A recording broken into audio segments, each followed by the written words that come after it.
অনেকে বলে দিদি ভাই আমার লাইভে ভিডিওতে ভিউজ হয় না।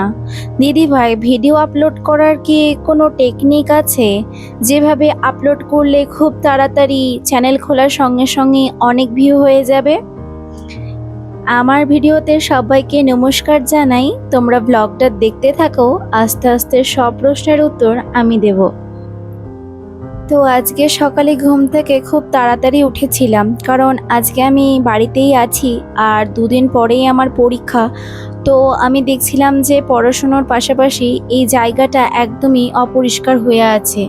এখানেই বই খাতা রাখি, কিন্তু জায়গাটা ঠিকঠাক পরিষ্কার নেই। তাই আমি দেখলাম আজকে জায়গাটা মন দিয়ে পরিষ্কার করব।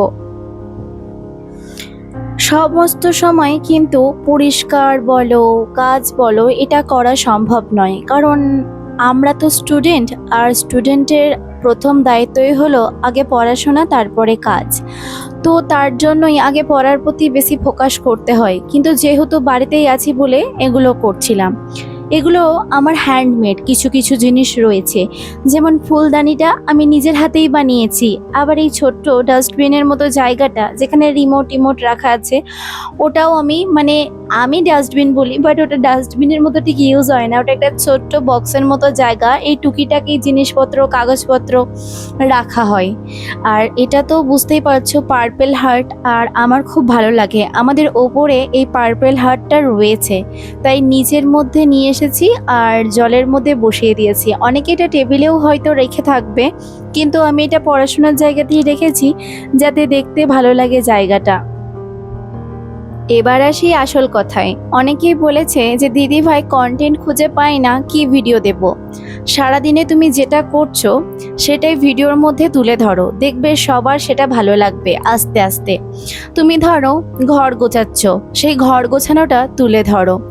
তুমি ধরো জামা প্যান্ট কাচছো, পরিষ্কার করছো, সেগুলোকেই তুলে ধরো। রান্না করছো, সেটা তুলে ধরো। তুমি সারাদিন বাড়িতে বা বাইরে যেখানে যাচ্ছ, ঘুরছো, সব কিছু করছো, ভালো করে ভিডিও তুলে সেটা বন্ধুদের মধ্যে আপলোড করে দাও।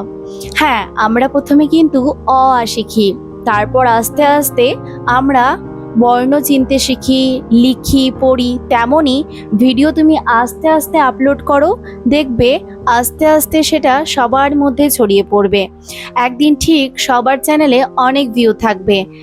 কিন্তু কি বলতো, ওই যে সময়ের অপেক্ষা, তুমি পরিশ্রম করে যাও। ইউটিউবে তুমি যখন পরিশ্রমে নেমেছো তখন ভিডিও আপলোড করো। আর আমার মতে ভিডিও প্রত্যেক দিন আপলোড করাটা সব থেকে ভালো, কারণ তুমি যত বেশি আপলোড করবে মানুষের কাছে সেগুলো পৌঁছে যাবে। আমার অভিজ্ঞতা অনুযায়ী আমি তোমাদেরকে বললাম, তোমাদের কার কীরকম অভিজ্ঞতা হয়েছে আমাকে একটু কমেন্টের মাধ্যমে জানিও।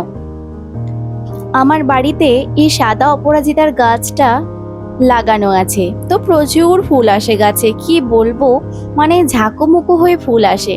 আর ওপরের গাছটা শুকিয়ে গেছে, তাই ভাবছি ওপরের গাছটা কেটে ফেলবো, আর নিচের গাছটা এরকমই থাকবে।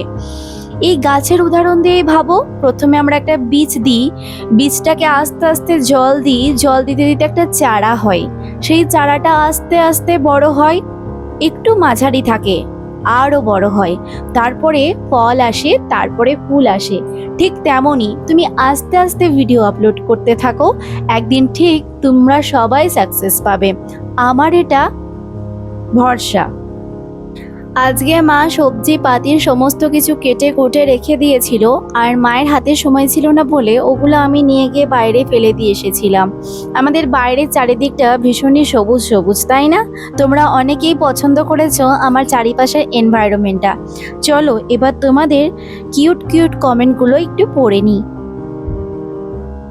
সৌরভ চক্রবর্তী লিখেছে, খুব ভালো হয়েছে, খুব সুন্দর উপস্থাপনা, হাট বাজার রান্না সব মিলিয়ে বেস্ট। আর তোমার ট্রান্সপারেন্ট বোতলে জল ঢালার সময় পিছনে ছোট্ট কৃত্রিম গাছগুলো খুব সুন্দর। Thank you Sourav, thank you so much.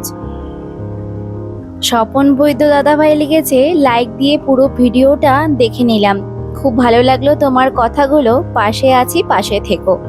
একদম, আমি সবার পাশে আছি। ইজি ডেলি ভ্লগস দিদিভাই বলেছে, আপু লাইক দিয়ে ভিডিও দেখা শুরু করলাম গো। অবশ্যই তোমরা পাশে থাকো, আমিও সবার পাশে রয়েছি। মিতা বিশ্বজিৎ লিখেছে খুব সুন্দর হয়েছে Mamun, thank you so much. FD kitchen blog লিখেছে খুব সুন্দর, থ্যাংক ইউ। অরণ্য লিখেছে শুরুর দিকের কথাগুলো মোটিভেশনাল স্পিচ, খুব সুন্দর। আমি চেষ্টা করি যেটা জানি তোমাদেরকে জানানোর।